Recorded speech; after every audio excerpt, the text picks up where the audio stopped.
أعوذ بالله من الشيطان الرجيم.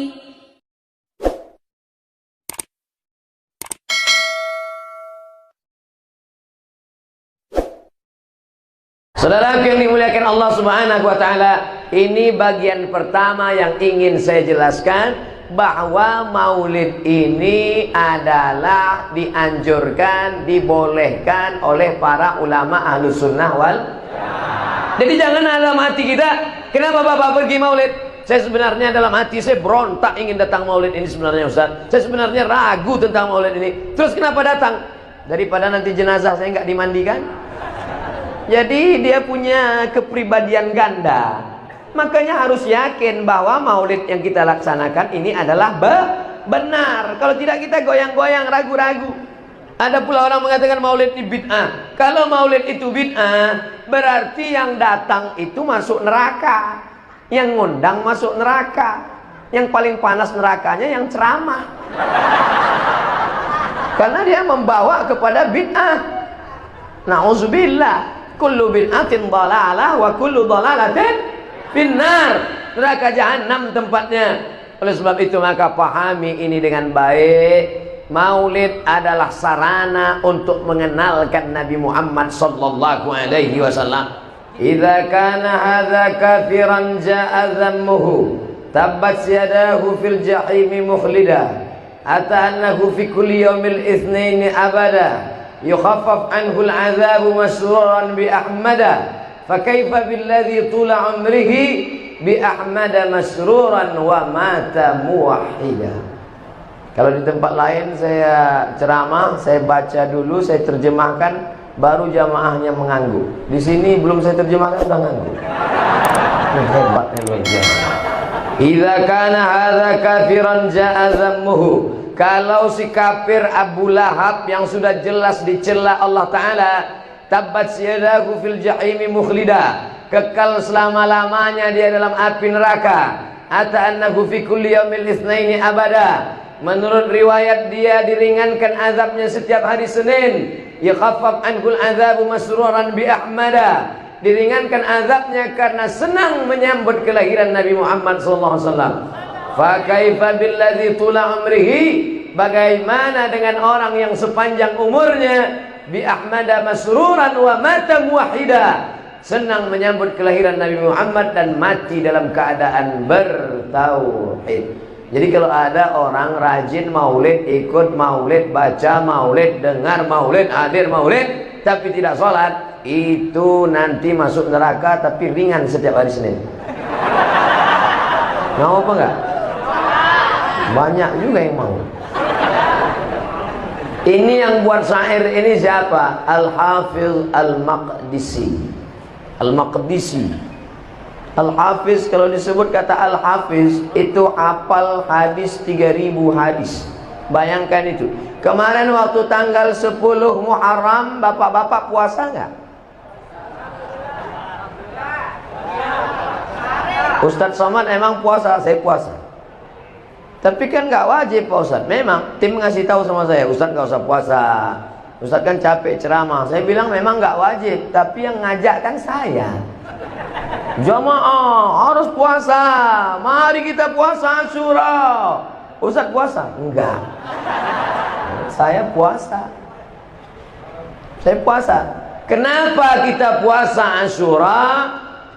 Hadza yaumun salihun najjallahu fihi Musa wa aghraqa fihi Fir'aun. Hari ini hari yang baik. Hari ini Allah menyelamatkan Musa dan menenggelamkan Fir'aun. Allah menyelamatkan Musa, menenggelamkan Fir'aun itu tiap tahun apa sekali? Sekali kan? Terus puasanya diulang setiap tahun. Sudah 3000 tahun diulang terus. Itulah dalil boleh mengulangi peristiwa yang sama setiap tahun, mensyukuri nikmat Allah atas selamatnya Musa. Adakah nikmat yang lebih besar daripada nikmat selamatnya Musa? Ada. Nikmat apa? Kelahiran Nabi Muhammad sallallahu alaihi wasallam. Sudah berapa dalil maulid saya sebutkan? Sudah berapa dalil maulid saya sebutkan? Inilah susahnya ceramah sama jamaah yang belum makan malam. Dua. Yang pertama tadi syair Al-Hafiz Al-Maqdisi. Yang kedua tentang puasa Asyura itu dalil dari Al-Hafiz Al-Hafiz Ibnu Hajar Al-Asqalani. Levelnya Al-Hafiz semua. Ada lagi Pak Ustaz. Wa dzakirhum bi ayyamillah. Ingatkanlah mereka tentang hari-hari Allah. Apa makna hari-hari Allah itu? Maka kata Imam Ad-Daraqutni, makna bi ayyamillah artinya bi ni'amillah. Ingatkanlah mereka tentang nikmat sehat, ingatkan mereka tentang nikmat anak, ingatkan mereka tentang nikmat makan, ingatkan mereka tentang nikmat iman dan Islam. Tapi mungkinkah kita beriman dan berislam tanpa kehadiran Nabi Muhammad SAW? Mungkin? Tidak. Kalau ada orang mengatakan nikmat terbesar adalah nikmat iman dan Islam, betul. Tapi kita tahu iman dan Islam karena dia, maka kedatangan dia adalah nikmat yang terbesar. Maka makna wa dzakirhum bi ayyamillah, ingatkanlah mereka tentang nikmat Allah terbesar, kelahiran Nabi Muhammad sallallahu alaihi wasallam. Sudah berapa dalil? 3. Cukuplah itu ya. Kalau ada Al-Hafiz Jalaluddin Abdurrahman As-Suyuti dalam Al-Hawilil Fatawi, Al-Hafiz Al-Maqdisi, Al-Hafiz Ibnu Hajar Al-Asqalani, 3 orang Al-Hafiz yang hafalan hadisnya 300.000 hadis, 200.000 hadis, menyatakan maulid itu boleh, maulid itu dianjurkan. Tiba-tiba datang ustadz yang hafal hadisnya 2, itu pun kalau laptopnya hidup. Al-ilmu fil laptop. Gurunya YouTube. Tabayatubu YouTuban. Saya tidak mengajak jamaah, saya cuma menceritakan diri saya. Saya ikut Imam Ibnu Hajar Al-Asqalani, saya ikut Imam Jalaluddin Abdurrahman As-Suyuti, saya ikut Imam Al-Jazari, saya ikut Imam Al-Hafiz Al-Maqdisi. Jamaah mau ikut imam, terserah mau ikut imam apa. Yang penting saya tidak ngatain orang, yang penting saya hanya menjelaskan saja. Terserah jamaah mau ikut apa tidak. Yang penting saya bicara 60 menit sesuai yang tertulis di botol. Tuh, ada tambahan dikit. Paling sulit mengumpulkan orang, betul. Paling susah mengumpulkan orang. Kalau nggak percaya, tanya sama caleg-caleg. Ada yang bawa sembako, ada yang ngasih beras, ada yang ngasih kaos, ada yang ngasih duit untuk ngumpulin orang.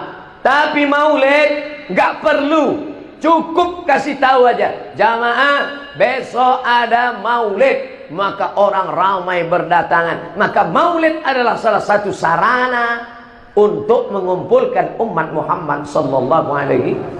Kalau umat Muhammad sudah berkumpul, isilah dengan tausiah. Maka maulid itu boleh bersyarat. Apa syaratnya? 5. Yang pertama, ada pembacaan Al-Quran. Udah baca Quran? Ya. Makanya saya heran tadi, begitu sampai langsung disuruh duduk. Saya tanya, loh ini acara apa namanya? Biasa kan kata sambutannya sampai 7.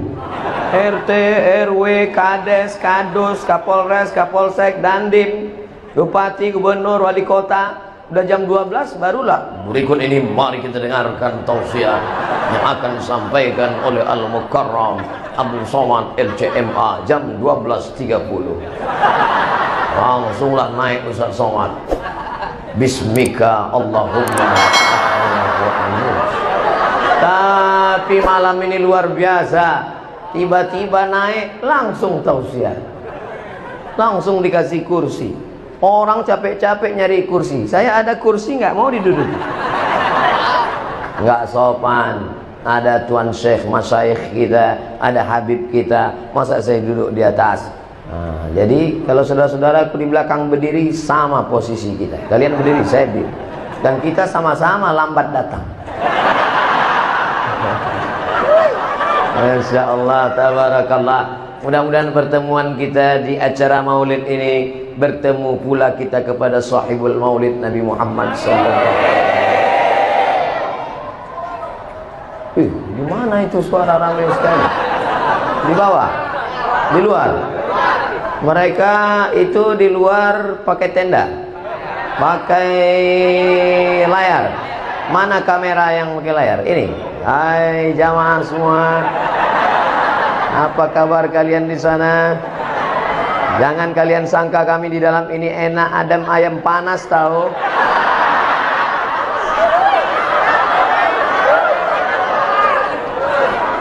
Sedang di dunia saja kalian tak dapat masuk masjid, apalagi di surga. Oh, Ustaz jangan ngomong gitu Pak Ustaz, karena surga itu seluas langit dan bumi. Yang masuk surga itu siapa? Yang hatinya bersih. Walaupun di dalam masjid kalau hati kotor mungkin masuk surga? Yauma la yanfa'u malu wala banun. Hari itu tak ada guna harta, hari itu tak ada guna anak, illa man atallah, kecuali orang yang datang menghadap Allah biqalbin salim, hatinya salim. Ya Allah berikanlah kami hati yang salim. Semuanya amin. Ada ibu-ibu satu diam aja. Ibu kok nggak ngamin kan? Saya sudah dapat salim. Rupanya nama suaminya Bang Salim. Saudara yang dimuliakan Allah Subhanahu wa taala, ini bagian pertama yang ingin saya jelaskan, bahwa maulid ini adalah dianjurkan, dibolehkan oleh para ulama Ahlus Sunnah wal. Jadi jangan dalam hati kita, kenapa Bapak pergi maulid? Saya sebenarnya dalam hati saya berontak ingin datang maulid ini sebenarnya Ustaz. Saya sebenarnya ragu tentang maulid ini. Terus kenapa datang? Daripada nanti jenazah saya nggak dimandikan. Jadi dia punya kepribadian ganda.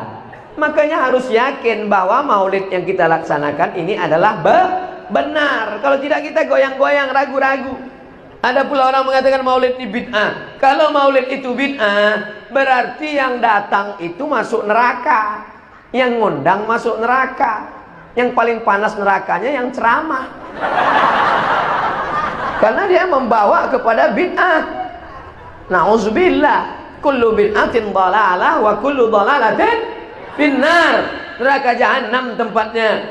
Oleh sebab itu maka pahami ini dengan baik. Maulid adalah sarana untuk mengenalkan Nabi Muhammad sallallahu alaihi wasallam. Kita pakai kalender Januari, Februari, Maret, April, Mei. Kita tidak pakai Muharram, Rabiul Awal, Rabiul Akhir, Muharram, Safar, Rabiul Awal, Rabiul Akhir.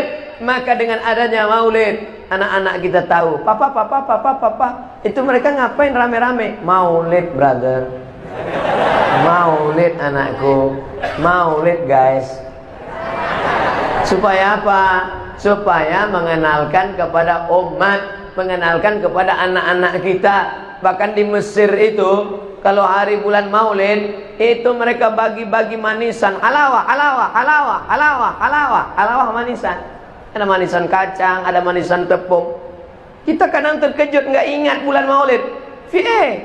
Apa ini? Ada apa? Salli ala Nabi. Allahumma salli ala Sayyidina Muhammad. Maulidur Rasul. Mengenalkan, mengingatkan Nabi Muhammad sallallahu alaihi wasallam. Apakah kita ingat Nabi hanya pada bulan maulid? Tidak. Belum lagi mata kita terbuka, nama dia sudah disebut. Betul? Apa buktinya? Asyhadu anna Muhammadar Rasulullah. Nama dia disebut. Berapa kali nama dia disebut? Ba'dan liman dzukirta wa lam yusalli alaika. Celaka. Siapa itu orang yang celaka? Ketika namanya disebut tapi kau tidak berselawat kepadanya. Itulah orang yang paling celaka. Allahumma salli ala Sayyidina Muhammad wa ala ali Sayyidina Muhammad. Kenapa Ustaz Somad kalau selawat pakai Sayyidina? Yang ngomong Sayyidina itu bukan saya. Dia sendiri yang ngomong dirinya Sayyidina. Ana Sayyidu waladi Adam. Ana, saya Sayyidu, pemimpin waladi Adam. Semua anak cucu Adam ini akulah pemimpinnya. Maka kita katakan Allahumma salli ala Sayyidina Muhammad. Bukan Somad yang buat-buat ngawur. Sedangkan menyebut nama saya pun protokol tetap pakai tata krama, sopan santun dan etika. Belum pernah lagi protokol menyebut. Berikut ini mari kita dengarkan kata tausiah yang akan disampaikan oleh Somad.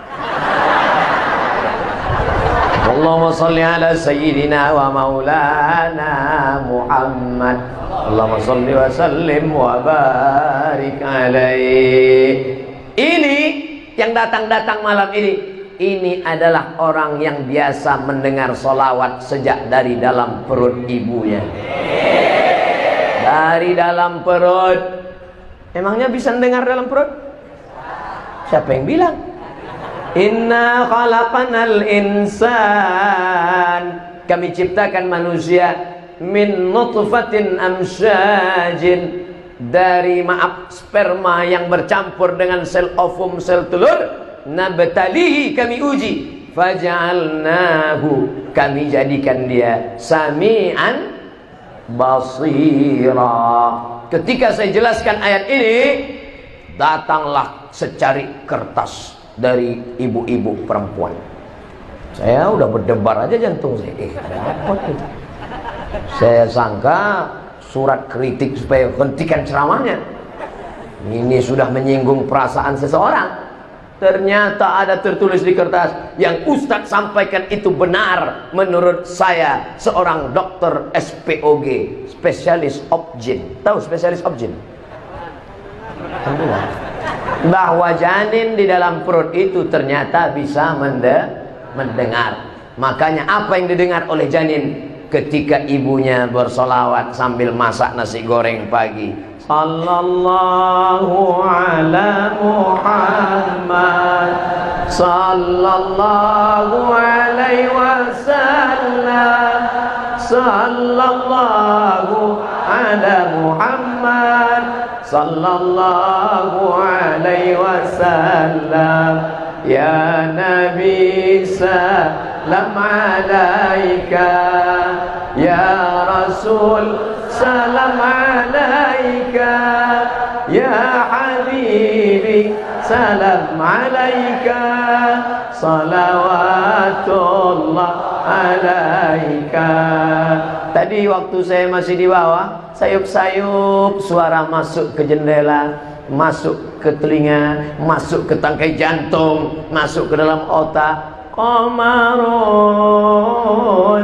qamarun, qamarun sidnan nabi, qamarun wa jamil, wa jamil, wa jamil sidnan nabi, wa jamil. Di mana tadi yang nyanyi-nyanyi itu? Di luar? Di bawah?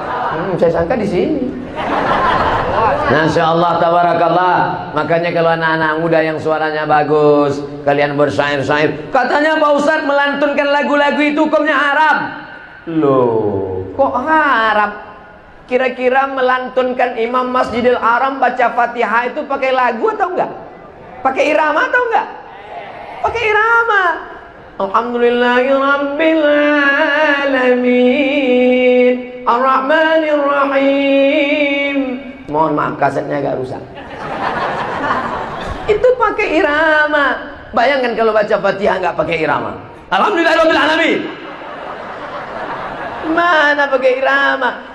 Syekh Masyari Rashid, Syekh Abdurrahman Sudais, Syekh Hudhaifi, itu semuanya, Syekh Bandar Balila, itu semuanya suka kita mendengarnya. Azan juga demikian. Makanya anak-anakku, adik-adikku yang suaranya bagus, ikut gabungkan diri dengan kelompok hadrah, latihan baca burdah, syair Ad-Diyaul Lami, syair Al-Barzanji, syair Ad-Dibai. Apa isi syair-syair itu sebenarnya? Isinya tiga. Yang pertama, pujian-pujian kepada Nabi. Yang kedua, solawat-solawat kepada Nabi. Yang ketiga adalah sejarah Nabi. Maka isinya baik, baik, baik. Kadang masyarakat ini nggak paham, hadir aja. Kira-kira yang nggak paham hadir dapat syafaan apa enggak? Dapat. Datang, duduk, dengar, diam, ngantuk, pulang. Saudara yang dimuliakan Allah Subhanahu wa taala. Yang pertama, yang ingin disampaikan Ustaz Abdul Somad adalah bahwa yang kita lakukan ini benar, tidak salah. Yang kedua, bahwa maulid yang dibaca, Quran yang dibaca itu adalah baik karena isinya sholawat. Sholawat terbagi kepada dua. Ada sholawat ma'thur yang ada dalam hadis sahih Bukhari, sahih Muslim. Allahumma sholli ala Muhammad wa ala ali Muhammad kama shallaita ala Ibrahim wa ala ali Ibrahim innaka Hamidum Majid. Allahumma barik ala Muhammad wa ala ali Muhammad kama barakta ala Ibrahim wa ala Ibrahim innaka Hamidum Majid. Ada 5 sholawat ma'thur. Di mana bisa kami lihat Pak Ustaz? Sahih Bukhari. Kami nggak punya Sahih Bukhari Pak Ustaz. Sudah saya muat dalam buku. Apa namanya? 99 tanya jawab salat. Oh, ujung-ujungnya jual buku ya. Download gratis di internet. Cari saja Abdul Somad RCMA 99 tanya jawab salat. Dapat linknya, like and share. Lagi. Boleh kami print Ustaz? Boleh. Kami jual? Jangan.